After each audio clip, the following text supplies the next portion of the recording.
ಕೊನೆ ಆಸೆ ಅನ್ನುವಂಥದ್ದು ಕೆಲವು ವಿಷಯಗಳು ನನಗೆ ಹೇಳಿದರು. ತಾಯಿಗೆ ತಕ್ಕ ಮಗ ಅಂತ ಒಂದು ಎಲ್ಲರನ್ನೂ ಕರಿತಾ ಇರ್ತಾರೆ.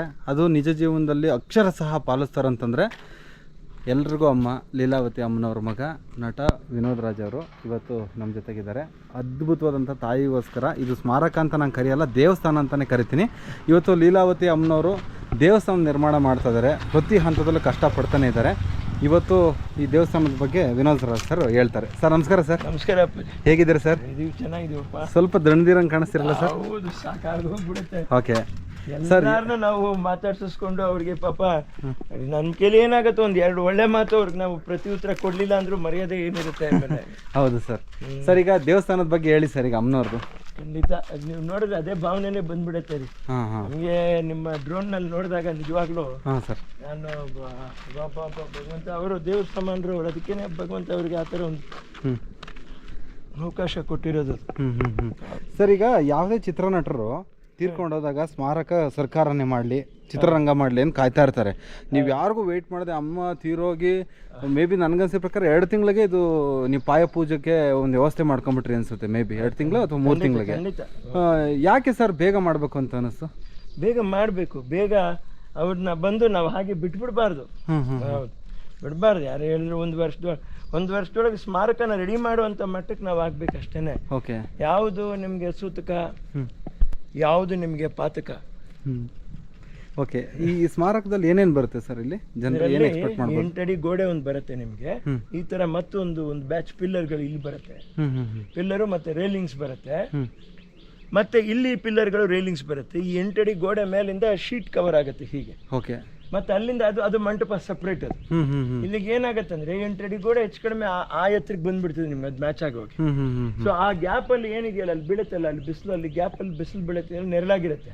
ಅಷ್ಟೇ ಬಿಸಿಲು ಬೀಳೋ ಜಾಗ ಸುತ್ತಲೂ ಪೂರ್ತಿ ಗಿಡಗಳು, ಅಮ್ಮವ್ರಿಗೆ ಇಷ್ಟ ಅಂದ್ರೆ ಹೂವಿನ ಗಿಡಗಳು, ಅದನ್ನ ಹಾಕ್ತೀವಿ. ಒಳಗಡೆ ಎಲ್ಲ ನಿಮ್ಗೆ ಗ್ರಾನೈಟು ಆ ಫಿನಿಶಿಂಗ್ ಬರುತ್ತೆ. ಆಮೇಲೆ ಅದು ಒಂದು ಧ್ಯಾನ ಮಂಟಪ ಥರನೇ ಒಂದು ಆ ಭಾವನೆನೆಲ್ಲ ಇದು ಮಾಡ್ತೀವಿ. ಸರ್ ಅವರು ಅಭಿನಯಿಸಿದಂಥ ಚಿತ್ರಗಳ ಬಗ್ಗೆ ಏನಾರು ಮಾಹಿತಿಗಳು ಏನಾರು ಆಗ್ತಾರೆ? ಸಂಪೂರ್ಣ ವಾಲ್ ಆಫ್ ಫೇಮ್ ಇದು. ಓಕೆ. ಇದೇನೆ ವಾಲ್ ಆಫ್ ಫೇಮ್ ಕಂಪ್ಲೀಟ್. ಆ ಚಿತ್ರಗಳನ್ನೆಲ್ಲ ಎಂಬೋಸಿಂಗ್ ಮಾಡಿ ಕನ್ನಡದಲ್ಲಿ ಮತ್ತೆ ಇಂಗ್ಲಿಷ್ನಲ್ಲಿ 2 ಆಂಗ್ಲದಲ್ಲಿ 2 ಭಾಷೆಯಲ್ಲೂ ಅದು ಬರೋ ಹಾಗೆ ಮಾಡಬೇಕು ಅನ್ನುವಂಥ ಉದ್ದೇಶ ಇದೆ. ಓಕೆ.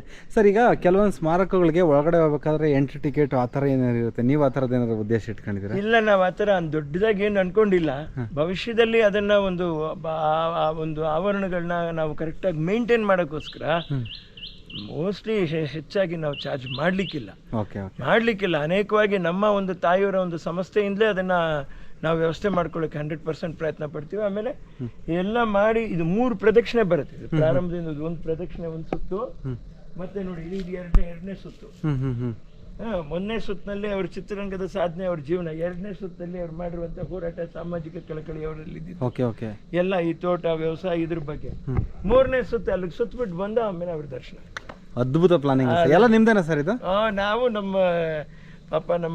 ಇವರು ಹನುಮಂತರಾಜು ಅಂತ, ಮುಖ್ಯವಾಗಿ ನಮ್ಮ ಗೌಡ್ರು ಅವ್ರ ಪಾಪ. ಅದೇನೋ ಅವರು ಕೊನೆ ಕಾಲದಲ್ಲಿ ಒಂದು 1.5-2-3 ವರ್ಷದಲ್ಲಿ ಅವರು ಇಷ್ಟು ಅಮ್ಮ ಅವ್ರಿಗೆ ಅಷ್ಟು ಆತ್ಮೀಯರು ಆದ್ರು ಅವ್ರ ಪಾಪ. ಹಾಸ್ಪಿಟಲ್ ಬೇಗ ಮುಗಿಸ್ಕೊಟ್ರು ಅವರು ಕೂಡ. ಈ ಹಿಂದೆ ಪಾಪ ನಮ್ಮ ಇನ್ನೊಬ್ರು ಮುಗಿಸ್ಕೊಟ್ರು ಪಾಪ, ನಮ್ಮ ಶಿವಣ್ಣ ಅಂತ ಇಂಜಿನಿಯರ್, ಶಿವಣ್ಣ ಮಹಾದೇವ್ ಅಂತ, ವಿಶ್ವಶಾಂತಿ ಆಶ್ರಮದವರು ಪಾಪ. ಅವರು ಚೆನ್ನಾಗೇ ಮಾಡಿದ್ರು. ಆ ನಂತರ ಅವ್ರು ಯಾವ್ದೋ ಕೆಲಸದಲ್ಲಿ ಬಿಸಿ ಆದ್ರು ಪಾಪ. ನಮ್ಮ ಇವರು ಗೌಡ್ರು ಇದನ್ನ ಶುರು ಹಚ್ಕೊಂಡು ಅಲ್ಲಿ ಆಸ್ಪತ್ರೆ ಅವರನ್ನೇ ಕಟ್ಟಿದ್ರು. ಈಗ ಇದನ್ನ ಅವರೇ ಮಾಡ್ತಾರೆ. ಸರ್ ಇನ್ನೊಂದೇನಂದ್ರೆ ಎಲ್ಲರೂ ಕೇಳ್ತಿದ್ದಾರೆ, ಈಗ ಲೀಲಾವತಿ ಅಮ್ಮನವ್ರ ಕೊನೆ ಆಸೆ ಏನಾನು ಹೇಳಿದಾರ ಮಗನ ಹತ್ರ ಅಂತ ಕೇಳ್ತಾರೆ ಸರ್. ಏನಾದ್ರು ಹೇಳಿದಾರ ಸರ್? ಏನವರು ಅವರ ಆಸೆ ಇದ್ದಿದ್ದೇ ಹಸಿರೇ ನನ್ನ ಉಸಿರು ಅನ್ನುವಂಥದ್ದು. ಸದಾಕಾಲ ಈ ಪ್ರಕೃತಿನ ಪ್ರೀತಿಸ್ಬೇಕು, ಪೂಜಿಸ್ಬೇಕು ನಾವು ಇದ್ದಷ್ಟು ಕಾಲ ಅನ್ನುವಂಥದ್ದು ಅವರ ಆಸೆ.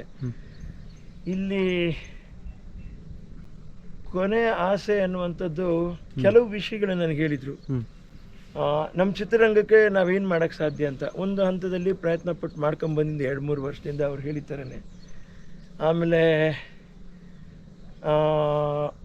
ಗಾಂಧಿನಗರಲ್ಲಿ ಅವ್ರಿಗೊಂದು ಆಫೀಸ್ನಲ್ಲಿ ಅಲ್ಲಿರ್ತಕ್ಕಂಥ ಜನ ಓಡಾಡ್ತಾ ಬರ್ತಾ ಇರ್ತಾರೆ, ಅವ್ರಿಗಾದ ಒಂದು ಜಾಗ ಇರಬೇಕಲ್ಲಿ ಅನ್ನುವಂಥ ಒಂದು ಆಸೆ ಇತ್ತು ನನ್ನ ತಾಯಿಯವ್ರಿಗೆ. ಅದೊಂದು. ಮತ್ತು ಹೀಗೇನೆ ಏನು ಇಲ್ಲಿ ಮಾಡಿದೀವೋ ತಮಿಳ್ನಾಡಿನಲ್ಲೂ ತೋಟ ಇದೆ, ಅಲ್ಲಿ ಒಂದು 4 ಬೆಡ್ಡಿಂದ ಹಾಸ್ಪಿಟ್ಲ್ ಆದರೂ ಮಾಡಿಕೊಡ್ಬೇಕು ಸರ್ಕಾರಕ್ಕೆ.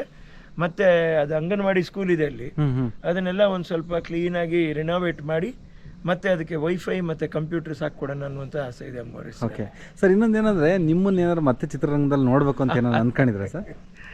ಪಾಪ ಅವ್ರಿಗೆ ಏನಾಯಿತು ನೋಡಿ, ಆಗಿ ಹೋಗಿ ಬರುವಾಗ ಎಲ್ಲ ಬಂದುಬಿಟ್ಟು ಅದು ನಡ್ಕೊಂಡು ಹೋದರೆ ಅದು ಹೋಗುತ್ತೆ ಹಾಗೆ.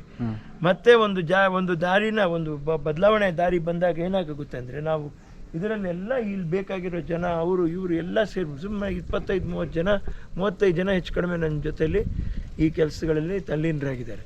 ಸೊ ಅವರೆಲ್ಲ ನನ್ನ ಕಣ್ಣು ಕಾಣ್ತಾನೆ ಇರ್ತಾರೆ.